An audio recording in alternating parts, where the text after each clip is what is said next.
Have you ever bought something you didn't plan to and then later wondered why on earth you did it? You walk out of a store or close a browser tab with a bag or a confirmation email for something you definitely didn't need. That little moment of regret, that pang in your gut? That's what we're talking about today. Impulse buying is one of the biggest reasons people struggle with their money, and what's crazy is that most of us don't even realize it's happening. It's this invisible force that quietly empties our bank accounts. But what if I told you that you can take back control, starting right now? In this video, we are going to break down how to stop impulse buying and finally take control of your spending for good. So, what exactly is impulse buying? At its core, it's spending money without planning or thinking it through. It's not driven by logic or need. It's driven by emotions. Think about it. When was the last time you bought something on a whim? Were you feeling stressed? Maybe you were just bored scrolling through your phone. Or perhaps you saw a huge sales sign flashing 50% off and felt like you couldn't miss out. Sometimes it's even social pressure, seeing what everyone else has and feeling like you need it too. It's that voice in your head that says, just get it, you deserve it. Even when another part of you knows you probably shouldn't. Here's a simple way to identify it. If you didn't plan to buy it and you don't truly need it, it's almost certainly an impulse purchase. It's the opposite of intentional spending, where you buy things that align with your goals and values. Impulse spending is reactive, emotional, and often leads to buyer's remorse. And it's those small, unplanned purchases that add up and completely derail your budget over time. Now, let's talk about why impulse buying is so powerful. If it's so bad for our finances, why do we keep doing it? The answer lies in our brain chemistry. When you buy something new, your brain releases a hit of dopamine, the feel-good chemical. It's a momentary rush, a little burst of pleasure and excitement. In that moment, it feels fantastic. It's a quick fix for boredom, stress, or sadness.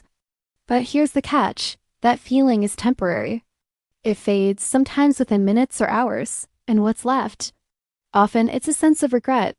The excitement is gone, but the charge on your credit card is very real. Your budget takes a direct hit. I like to think of it like this. Impulse buying is like eating a ton of sugar. You get a quick burst of energy, and it tastes great in the moment. But soon after, you experience the crash. You feel sluggish, maybe even a little sick. Impulse spending works the same way. It provides a temporary high, followed by a long-term financial crash. You're essentially borrowing happiness from your future self, and the interest rate is regret and financial stress. You might think impulse buying happens by accident, but that's rarely the case. It's engineered.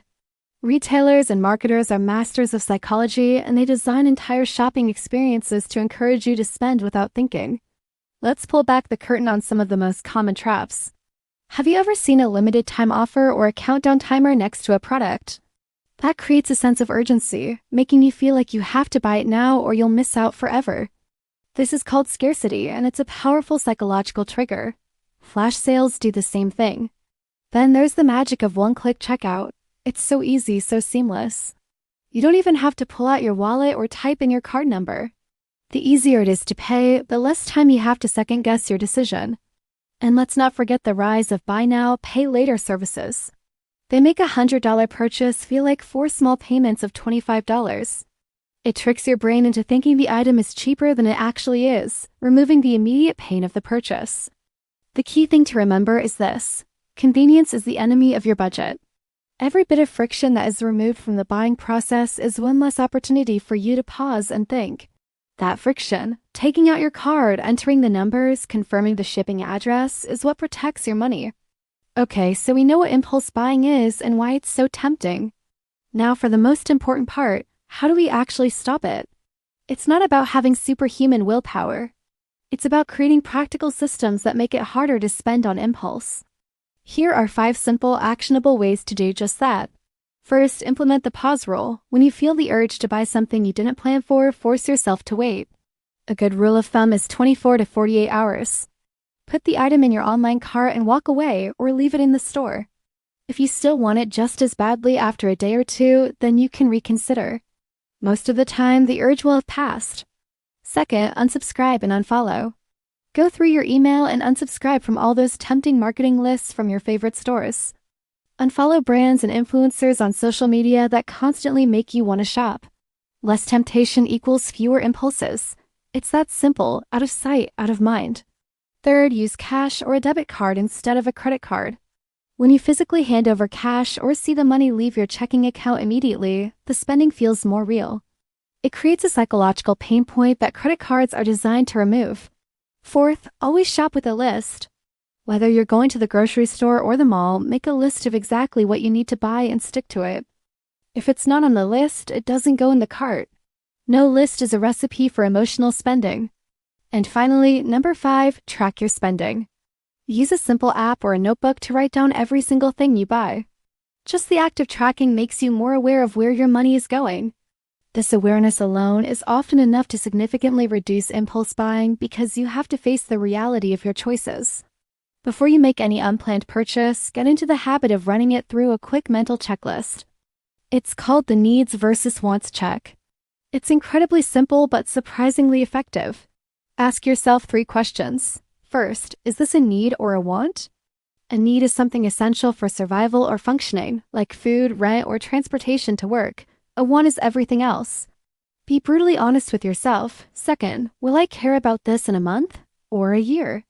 Try to picture your future self. Will this item still be bringing you joy and value, or will it be collecting dust in a closet? This question helps you separate fleeting desires from things that add long-term value to your life. And third, does this purchase support my bigger goals? Think about what you're saving for. A vacation, a down payment on a house, paying off debt? Every dollar you spend on an impulse buy is a dollar you cut and put toward those meaningful goals. Here's a simple rule to live by. If it doesn't move you forward, you should pause. If the answer to these questions reveals that it's a non-essential want that you'll forget about soon, and that doesn't align with your goals, then you know what to do. Walk away. Let's imagine your life a few months from now after you've successfully kicked the impulse spending habit. What does that look like? The long-term benefits are incredible. First and foremost, saving money becomes so much easier. That money that used to disappear on random stuff is now stacking up in your savings account, getting you closer to your financial goals. The guilt and regret that often follow an impulse spree? That disappears. Instead of feeling bad about your spending, you feel proud and empowered. You feel more in control of your life because you are the one telling your money where to go, not your fleeting emotions. And as a result, that constant low-level money stress that so many of us carry around starts to drop. Many people think that being strict with their spending means losing freedom. But the opposite is true. When you stop being a slave to your impulses, you don't lose freedom, you gain it. You gain the freedom to use your money on what truly matters to you. You gain the freedom from debt and the freedom to build the future you actually want. In the end, conquering impulse buying isn't about willpower. It's not about shaming yourself or being perfect. It's about building better systems. When you change the system, your spending habits change naturally without a constant internal battle. You make it easier to do the right thing and harder to do the wrong thing. It's about being intentional. To help you get started, I've put together a list of some of my favorite beginner-friendly budgeting and spending tracker tools in the pinned comment below, so be sure to check that out. If you found this helpful, give this video a like, and don't forget to subscribe for more lessons on how to manage your money with confidence. Thanks for watching, and I'll see you in the next one.